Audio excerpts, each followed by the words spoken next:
નમસ્કાર મિત્રો, સ્વાગત છે તમારું એચએનજી સ્ટડી પોઈન્ટ યુટ્યુબ ચેનલના એક નવા વિડીયોમાં. મિત્રો, આજના આ વિડીયોની અંદર આપણે ગુજરાત પોલીસની અંદર 25,000 કરતાં પણ વધુ જગ્યાઓ પર જે ભરતી કરવામાં આવનાર છે એની જાહેરાત કરવામાં આવી છે એના વિશે વાત કરવાના છીએ. ગુજરાત પોલીસની અંદર જે છે એ પીએસઆઈ અને પોલીસ કોન્સ્ટેબલની 25,000 કરતાં પણ વધારે જગ્યાઓ પર જે છે ભરતી કરવામાં આવનાર છે. ગુજરાત સરકાર દ્વારા જે છે એ આ માહિતી છે એ હાઈકોર્ટમાં આપી દેવામાં આવી છે અને આના રિલેટેડ અપડેટ છે એ પણ આવી ગઈ છે. તો આજના આ વિડીયોની અંદર આપણે એના વિશેની તમામ માહિતી મેળવવાના છીએ અને પોલીસ ભરતીની તમામ માહિતી મેળવવા માટે એચએનજી સ્ટડી પોઈન્ટ યુટ્યુબ ચેનલને અત્યારે સબસ્ક્રાઇબ કરી લેજો. તો તમે જોઈ શકો છો એ પ્રમાણે ગુજરાત પોલીસ દળમાં નવી ભરતી કરવાની તૈયારી. 2 તબક્કામાં પીએસઆઈ અને પોલીસ કોન્સ્ટેબલની 25,000 જગ્યાઓની ભરતી કરાશે. એટલે કે 2 તબક્કાની અંદર જે છે એ પીએસઆઈ અને પોલીસ કોન્સ્ટેબલની 25,000 કરતાં પણ વધારે જે જગ્યાઓ છે એના પર ભરતી કરવામાં આવનાર છે. જે અત્યારે 12,500 જગ્યાઓની જે ભરતી ચાલી રહી છે એ તો કરવામાં આવશે જ, એના સાથે સાથે જે આ 25,000 જગ્યાઓ છે એ ભરવામાં આવનાર છે.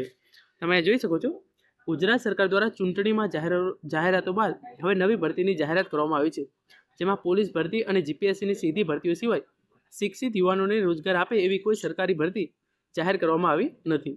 જ્યારે પોલીસ ભરતી મુદ્દે ગુજરાત હાઈકોર્ટે પહેલાથી જ રાજ્યના ડીજીપીને સપ્ટેમ્બર 2025 અને સપ્ટેમ્બર 2026 સુધીમાં 2 તબક્કામાં પોલીસ સબ ઇન્સ્પેક્ટર અને પોલીસ કોન્સ્ટેબલની 25,000થી વધુ જગ્યાઓની ભરતી પૂર્ણ કરવા માટે વિગતવાર સમયરેખા સબમિટ કરવાનો નિર્દેશ આપ્યા હતા. એટલે કે જે ગુજરાત હાઈકોર્ટ છે એણે કીધું હતું કે પોલીસ દળની અંદર કેટલી જગ્યાઓ ખાલી છે એની માહિતી આપો અને એના પછી જે આ ભરતી છે એ કરો. તો એની અંદર ગુજરાત સરકાર દ્વારા એવું જણાવવામાં આવ્યું છે કે સપ્ટેમ્બર 2025 અને સપ્ટેમ્બર 2026 સુધીમાં જે પોલીસ વિભાગની છે એ તમામ જગ્યાઓ છે એ ભરી દેવામાં આવશે અને એની અંદર 25,000 કરતાં પણ જે વધારે જગ્યાઓ છે એ ભરવામાં આવશે. દરમિયાન રાજ્ય સરકારે sub inspector, constable, intelligence officer સહિતની વિવિધ જગ્યાઓ માટે સતત ભરતી અભિયાન શરૂ કર્યું છે. ગુજરાત પોલીસ ભરતી બોર્ડ અને ગુજરાત પોલીસ ભરતી બોર્ડ એ police sub inspector PSI, constable અને જેલ સિપાહી સહિતની વિવિધ જગ્યાઓ માટે 12,472 કર્મચારીઓની ભરતીની જાહેરાત કરી દીધી છે. સત્તાવાર જાહેરાત ડિસેમ્બર 2021માં આપવામાં આવી હતી અને તે માટે 10,596 હતી, જેમાં લગભગ 15 લાખ લોકોએ અરજી કરી હતી. એટલે કે અત્યારે જે 12,472 પીએસઆઈ અને પોલીસ કોન્સ્ટેબલ છે એની ભરતી ચાલી રહી છે. એના પહેલાં 10,596 જગ્યા ઉપર જે છે એ ભરતી કરી દેવામાં આવી હતી અને હવે સપ્ટેમ્બર 2025 અને સપ્ટેમ્બર 2026 સુધીમાં વધારે 25,000 કરતાં પણ વધુ જગ્યાઓ છે એ ભરવામાં આવનાર છે. 27 સપ્ટેમ્બર 2024ના રોજ રાજ્ય સરકારે હાઈકોર્ટને જાણ કરી હતી કે તેઓ 10 વર્ષની ભરતી યોજના તૈયારી કરી રહ્યા છે. આ યોજનાનો હેતુ વર્તમાનમાં ખાલી જગ્યાઓ સપ્ટેમ્બર 2026 સુધીમાં ભરવાનો છે. 31મી જુલાઈ 2024 સુધીમાં રાજ્યમાં કુલ 1.28 લાખ મંજૂર પોલીસ ભરતીઓ છે, જેમાંથી 33,000 જગ્યાઓ જે છે એ ખાલી છે. એટલે કે ગુજરાત રાજ્યની અંદર પોલીસ વિભાગની અંદર અંદાજિત 33,000 જેટલી જગ્યાઓ છે એ ખાલી છે. આ ખાલી જગ્યાઓમાંથી 25,500 જગ્યાઓ પર સીધી ભરતી કરવામાં આવશે, જ્યારે 7,725 જગ્યાઓ છે એ પ્રમોશન દ્વારા ભરવામાં આવનાર છે.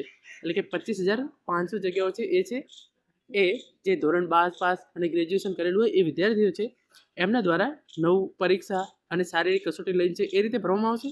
અને જ્યારે 7,725 જગ્યાઓ છે એ પ્રમોશન આપીને ભરવામાં આવનાર છે. ગુજરાત સરકારમાં હવે હાલ કોઈ સિનિયર ક્લાર્ક, જુનિયર ક્લાર્ક, તલાટી કે પ્રાથમિક શિક્ષકો, ફોરેસ્ટ વિભાગ જેવી મોટી સંખ્યામાં થતી ભરતીઓની કોઈ જાહેરાત નથી. જીપીએસસી દ્વારા પણ ખાસ સીધી ભરતી કરવામાં આવી રહી છે. એવી ખાસ કુશળતા અભ્યાસ અને કૌશલ્યના આધારે ભરતી કરવામાં આવી રહી છે, જેમાં સામાન્ય રીતે ધોરણ 12 પાસ કે ગ્રેજ્યુએટ ઉમેદવારો અરજી કરી શકતા નથી. એટલે કે ઇનશોર્ટ જે પોલીસની ભરતી છે 25,000 કરતાં પણ વધુ જગ્યાઓ માટે જે છે એ ભરતી છે એ ગુજરાત સરકાર દ્વારા કરવામાં આવનાર છે. તમામ ઉમેદવારો જે પોલીસ બનવા માંગતા હોય એમને અત્યારથી જ સખત મહેનત કરવાની ચાલુ કરી દેવી પડશે, કારણ કે જ્યારે પણ આ ભરતી બહાર પાડવામાં આવશે તો એની સૌ પ્રથમ અપડેટ તમને HNG study point YouTube channel દ્વારા પૂરી પાડવામાં આવશે. તો પોલીસ ભરતીની તમામ માહિતી માટે ચેનલને સબસ્ક્રાઇબ કરી લેજો અને આ વિડીયો છે એ તમામ મિત્રો જોડે શેર કરજો. Thank you so much for watching.